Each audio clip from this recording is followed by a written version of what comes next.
This is Frameform. Hello, everyone, and welcome to Frameform, a podcast about movies, moving, and everything in between. My name is Claire Schweitzer, and for those of you who are new to the show, Frameform is a podcast collaboration between myself, Screen Dance Collective's Hannah Weber, and Dance Cinema's Jen Ray. Frameform presents a combination of interviews and panel discussions on the intersections of dance, technology, and culture. We have 3 seasons available for all of your binge listening pleasure, which you can listen to wherever you get your podcasts. We are thrilled to kick off Season 4 in collaboration with Dance Camera West, LA's longest continuously running annual dance film festival, by presenting conversations with festival artists.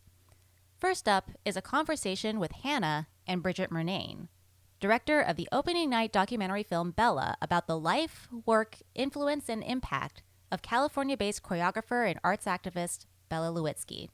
This interview was recorded in January 2023 in advance of Dance Camera West and the screening of Bella at the festival.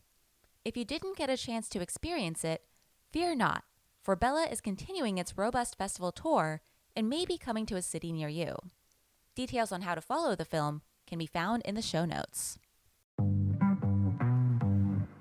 Before we go into the film, I just wanted to talk about you for a second. So I'm curious, just for yourself, like what drew you to layer dance and film into your own creative endeavors? Oh, well, I was a dancer. I was a professional dancer.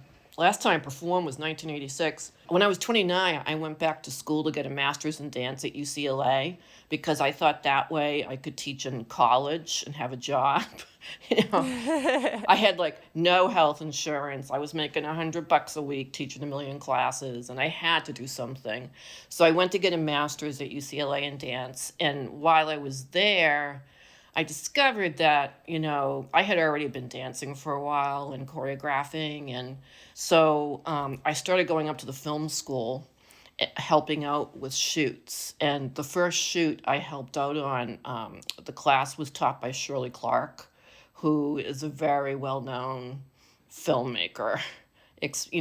Very well known, and was a former dancer and did some of the first incredible dance films. Like her film with Daniel Nagrin's amazing, and I was fortunate to kind of fall into all that.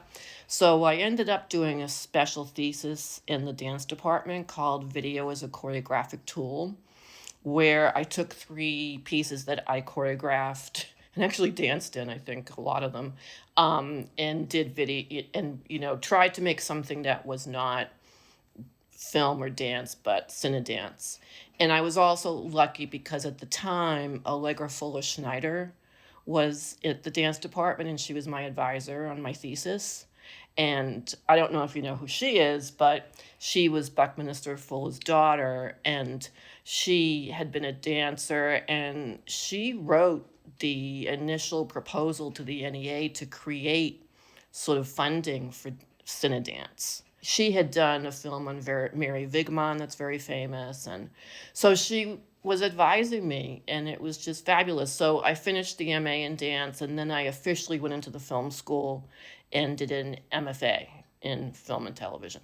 I have to say that it's a similar path that I went into. I mean, many years later, but I love how it all kind of translates in a way, the way we create as choreographers, and then putting that into the screen. It's all movement and putting pieces together. Maybe it doesn't fit together perfectly, but you could do whatever you want. Yeah, I mean, editing is really just choreographing. Going into Bella, first documentary, that's amazing as a feature. That's such a project. What drew you to Bella in the first place, and why do we need her story to be told more than ever? I met Bella through my teacher in Boston, Susan Rose. And this was in the 70s. I met Bella and her company in 1978 when they came to Boston, actually to Cambridge, where I'm from. And Susan had been her student at CalArts, and Susan also had work in Bella's rep. Susan and Bella were quite close. So I met the company in 78, and I was just so impressed by them. So that following, let's see, it must have been spring or summer, they did a workshop in Buffalo, SUNY Buffalo. So I went up there and did that workshop, and I loved it. And so then I went to Idlewild, where she did summer workshops. So I went there for 2 years. And then eventually in 1982, when I decided to go back to school, and I got the scholarship to UCLA. The only people I knew in LA were Bella, her husband, and the company. So, my first roommate was somebody in the company, and I lived on a street where everybody in the company lived. And Bella used to get me house sitting jobs, and, we just became very friendly. And I became very good friends with some people in her company. And then, years later, I always followed her. I saw them whenever they came to Boston. I went to their final concert in 1997. And then after she quit the company, she and her husband Newell came and stayed with me for a couple of days. Wow. Because they did their last driving trip up the New England coast in the fall. So that's beautiful. yeah. So they came and stayed. And so we always stayed in touch. I mean, when 9/11 happened, the first call was from Bella and Newell. And then I moved back to LA in 2003. And by that point, Bella and Newell were living in an assisted living facility in Pasadena. So I really wanted to do a film about her then. I just couldn't get the money, and I couldn't do it. And I came to a point where I was like, I'm getting older, and what's my bucket list? And if I don't do it now, it's not going to get done. And I feel that Bella has a really important voice, and it should be in a lot of the discussions that we're having today. And nobody knows about her or her voice or her history. Even in the dance world, people don't really know about her. She's kind of this mythical creature from the West. But people don't know that she was blacklisted. People don't know that she sued the NEA. And she always, spoke up and held firm to her beliefs and was a real role model for me. And especially now, I feel like, we need to know more about people like Bella, people who came before us, especially in the dance world, because, she was the only dancer brought up before HUAC in Hollywood. There was no other dancer brought up, and nobody even knows. So I just felt like, do it now or don't do it. Well, you can finally cross that off your bucket list. Congratulations on, bucket lists are hard. Oh, yes. I'm still even though it's done and made, I still feel like I'm on this journey with it, It's like the baby's been born, but now we have to get it into school and everything. Learning about Bella was made me so curious. At the same time, I feel like growing up and also learning dance and majoring it, I have heard Bella Lewitzky before. I just never really was curious about it. Some of the things that were said, even in the documentary, about dance history usually is always in the New York area, the Northeast, and haven't really known much about the west side of the nation. And it's amazing. I think all the things that was brought up definitely made sense. I think we're definitely in a renaissance right now where we're good learning more about all these other dancers that from our history that we need to know and that have put huge roots into our system. So, I mean, I applaud you for bringing this to light. And I think it's really important for people to know that she really created the technique with Lester Horton. Yeah. And I think because she was a woman that she really did not get a lot of the acknowledgement that she should have gotten. Whenever people talk about her, they always say one of Lester Horton's students along with, and then there's the usual list, like Alvin Ailey and Carmen de Lavalade and Joyce Trissler. Right. But they didn't come to Horton until the late 40s, mid-40s. Bella started with him in 1934. And he created the technique on her. People often say, oh, he used her body to create the technique. And I'm like, you know what? I think that there was a head attached to that body and a brain inside that head. So it's not like he was this puppet master. And, she was a very intelligent woman. And I don't think that it would have been created without her. I totally agree. And with that, I have to say, a lot of this film coming from archival work is so impressive. And just that early stuff with Horton of her dancing, I was just so impressed of like what incredible condition it is in. And I was just wondering, like I said, 95% archival, maybe we could say 5% current day interviews. What was working with all that material like? And what was it like even just like tracking its timeline? Well, it was like being a detective. It really was. I mean, one thing we were lucky about is that her archive is at USC. Oh, amazing. In special collections. It's the Lewitzky Dance Company archive. So when she and Newell moved out of their house in LA and they closed the office, all the materials went to the archive. And actually, I was the first one to go through all of the film and videos and catalog them. And over the years, I was somewhat familiar with what was there. Right. I'm really glad I didn't make the film earlier because now we have many more tools to preserve material and to digitize and to make the stuff look a lot better and, to clean it up and all that. But what we really had, what I got from the archives, and that in itself was a big hunt, finding stuff. Because also, when they stopped using film and they started using 3/4 inch, it was all over. Then you just started seeing ghostly figures. And, when they were at least using 8mm and Super 8 or 16, it's in pretty good shape. And you can clean it up really well. And sometimes, the company would record if she was interviewed or she did like a news thing, whatever. They would just record it off air on VHS tape.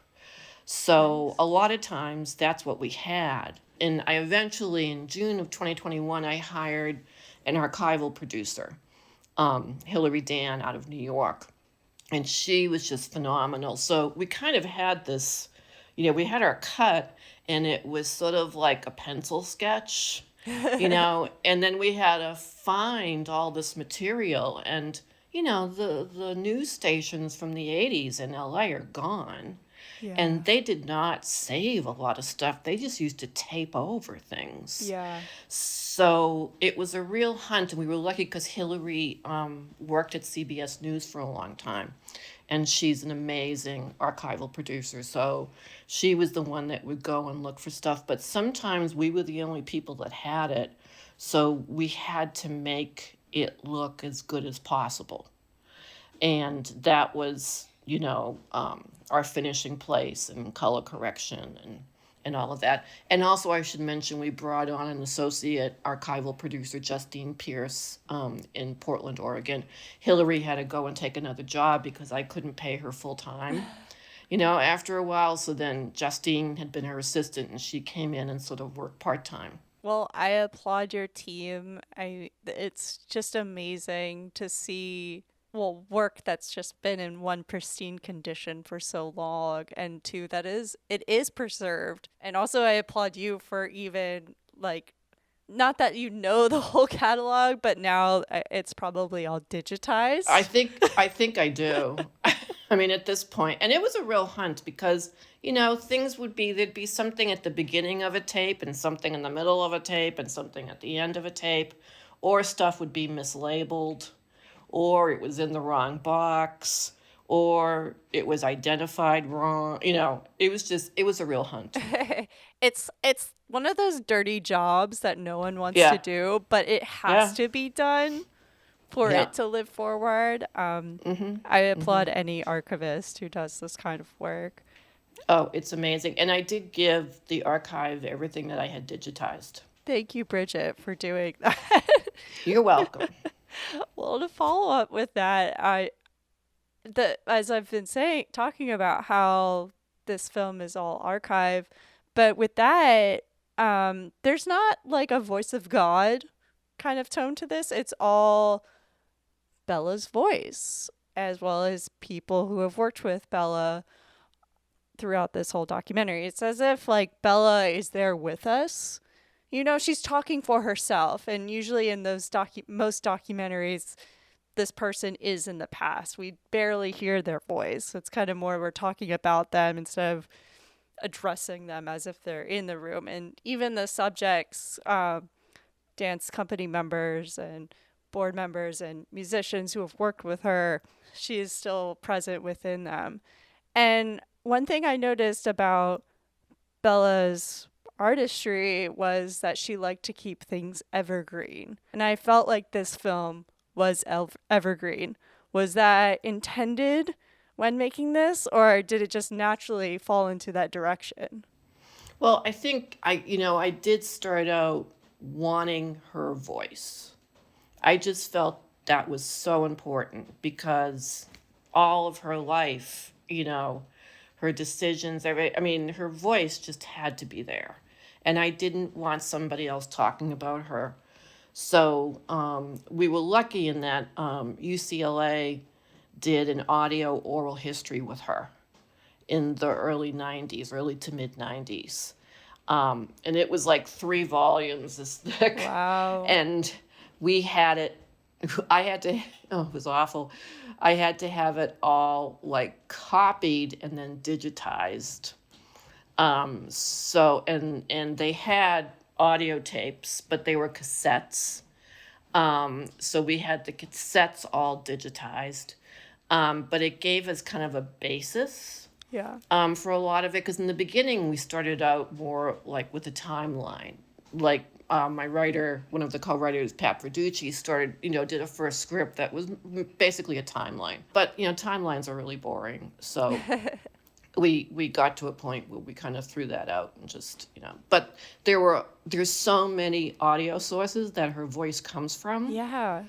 She was recording something in her living room with her company on a cassette. Yeah. That, was in there, and from news interviews or, everything. We really tried to use a lot of different sources that we had. And I was lucky that we had a really good sound mixer, Woody Woodhall, who's been around for a while and so knows different formats. So he worked with the different sources to try to make it, yes, this is Bella's voice. Yeah. Yeah, it was quite amazing how seamless it was, especially whenever she was talking about either a serious moment in time or talking about her piece. Again, I applaud you for cataloging everything because I just can't believe like how much time was put into it and so carefully put together to make those happen. Like, people didn't have to talk about it. She got to talk about her piece for what it was. And that was there and documented. And that's what we want to hear most of the time when we're learning about the inspiration of a piece, whether that be how the stage was constructed using the negative space or even just what she was feeling at the time. I think the last piece, Recuerdo, I thought that was the only piece that we actually hear it from a different point of view, which I thought was a nice intention where we've reflected on all of Bella's work. And then this is the moment like, this is what I think was happening. This Recuerdo was the entire story that we just listened and watched and experienced on screen. We were lucky to find that footage. That footage is really beautiful. And it was directed by Charles Dubin, who was a good friend of Bella. He directed more episodes of MASH than anybody else. He was a big, TV director, and they were good friends. So they had done that shoot. But I wanted to also mention my editor, Alex Bush, who, when you were talking about putting everything together and having it flow so nicely, and, Alex was just phenomenal. Just phenomenal. And I feel like he and I really made this film together. The editor-director relationship is one of the strongest bonds. In documentary especially. Especially in documentary. I mean, that is something that you cannot storyboard. That is something that you have to problem solve through the thick and the thin.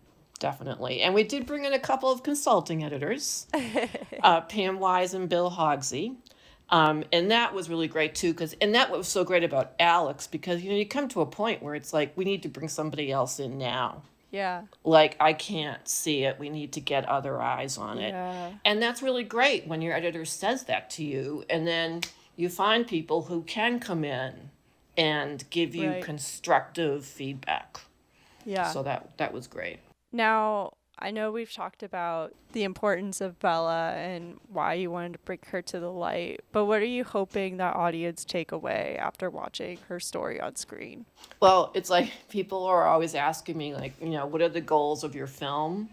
And it's like, number one, I want to change the world because I think Bella did. Yeah. And making this, I used to say to people in 2020, I'm doing two things this year. I'm voting and making a film about Bella Lewitzky. That is my political act. So I feel like number one is I want to change the world. And number two is I want as many people to see it as possible. And number three, I'd like to break even.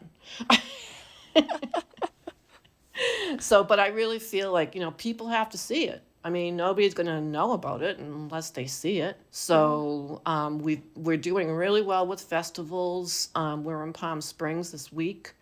We have 3 shows that are all sold out, which I'm really thrilled about. And then, the following week, we're going to have Dance Camera West and the Los Angeles premiere, which is really going to be something because there's a lot of her company members coming. Musicians, staff people.